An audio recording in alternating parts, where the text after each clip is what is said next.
When I was a kid, I wanted to be a knight in shining armor. Until I was forced to read Don Quixote. It's about a middle-aged man in the 1600s who, after reading about chivalry, suddenly believes he's a knight, vowing to right all wrongs. Trouble is, his armor consists of rusty iron and a shaving bowl he confuses for a helmet. But that's not all. He also attacks a windmill with a lance, thinking it's a giant. Now, literary critic A.D. Schaffer explains, Don Quixote is mocked as crazy because he refuses to accept reality. Though I began to wonder, what's so crazy about that? Sure, his quests are fantasies, but the inspiration he instills in others isn't fictional. Nowadays, like Don Quixote's doubters, we say accept reality or be realistic to mock people trying to make a difference. Now, of course, a windmill isn't a giant. Trust me, I'm part Dutch. And we shouldn't be delusional. But I fear we've twisted being realistic into a justification for doing nothing and living with the unacceptable. We turn away from harassment, thinking, be realistic, how can I help? Or how do we dismiss efforts against racial profiling? Well, it's just an unrealistic fantasy. Psychologist Jim Siebold puts it best.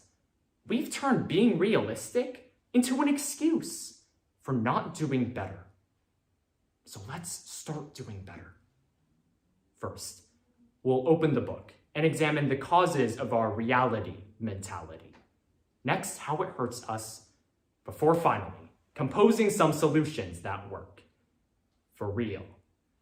So, you're thinking, Don Quixote's irrelevant. It was written in 1605, when people actually read books.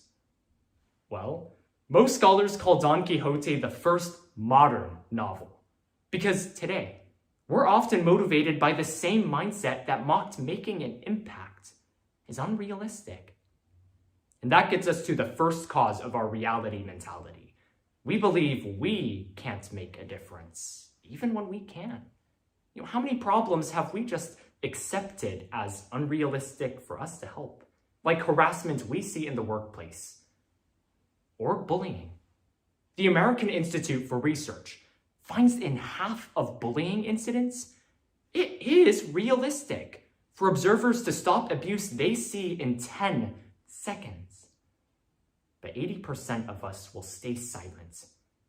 We think it's unrealistic for us to help. So we stand and watch others get hurt. And bullying becomes our reality. And when we do this, we succumb to the second cause.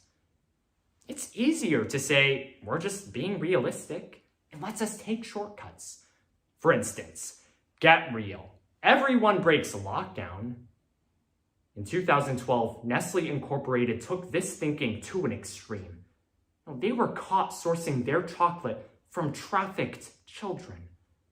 But Nestle didn't change. They simply announced, no company can guarantee child labor doesn't happen. That isn't realistic. Being realistic became their excuse. And when we believe them and buy their products, it becomes ours too. In chapter 10, after being wounded by a windmill, Don Quixote tries to soothe his pain, but takes the wrong painkillers. He takes a laxative, and his conditions only grow worse. But that points to the harms of this mentality. When we say be realistic as a painkiller to cover up our problems, they only grow worse. Like cheating in our schools. The 2020 Forbes study finds that a third of schools don't monitor cheating on online exams, thinking it's unrealistic to prevent in the first place. But by suggesting to our kids that doing what's right is unrealistic, we let cheating grow from middle school to medical school.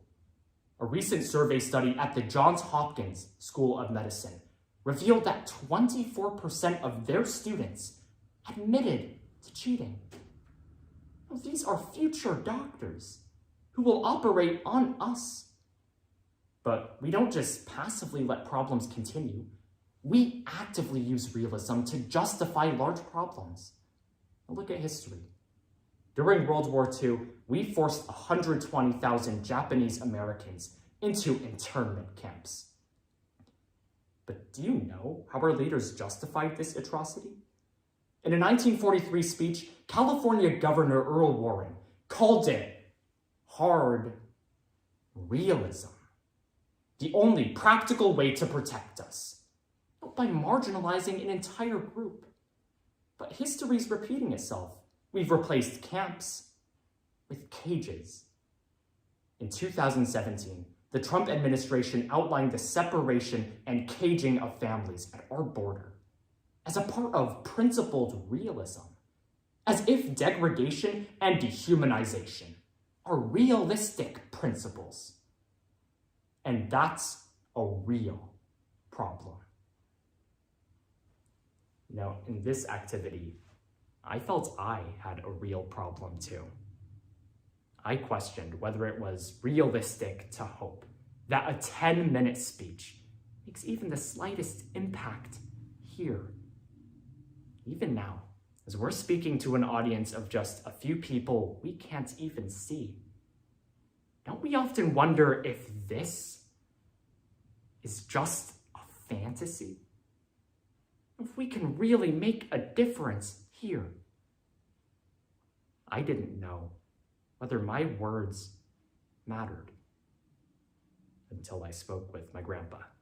My Opa told me about his childhood growing up in Dutch Indonesia during World War II. He was forced into a concentration camp. Whenever he would even speak about his dreams of becoming an engineer, he was told to be realistic, to give it up. But he continued to dream. He built radios with quartz crystals he found in the dirt.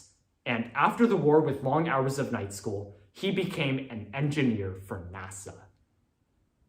And he told me, Michael, you've got to believe your words make a realistic difference. If you give up what you believe, you give up who you are. My Opa didn't let realism silence his dream. We cannot let it silence us. You know, when our politics is polarized, when our death tolls are rising, when our reality is now characterized by misfortune, misery, and madness, it's easy to believe the real world is a book of tragedy.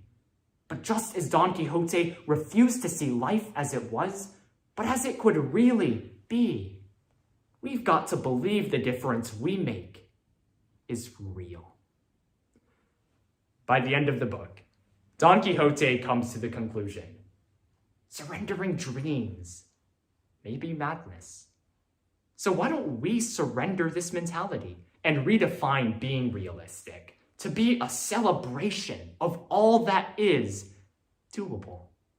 First, whenever we tell ourselves to get real, motivation researcher Chloe Deschelle urges us to stop and ask what we specifically mean with issues like bullying and cheating. Is it unrealistic to make a difference? Or is it just hard? By drawing this distinction, we can often see what is possible. Next, let's recognize when companies, leaders, or anyone use realism as a justification. We can take actions like reporting harassment or buying free trade products to send the signal that be realistic can never be an excuse. At the start of quarantine, Broadway actor Brian Stokes Mitchell walked to his New York balcony every evening and performed songs from the musical of Don Quixote. His performances lasted only 10 minutes. But to those who opened their windows, when hope seemed anything but realistic, he sung. to dream, the impossible dream, to right the unrightable wrong.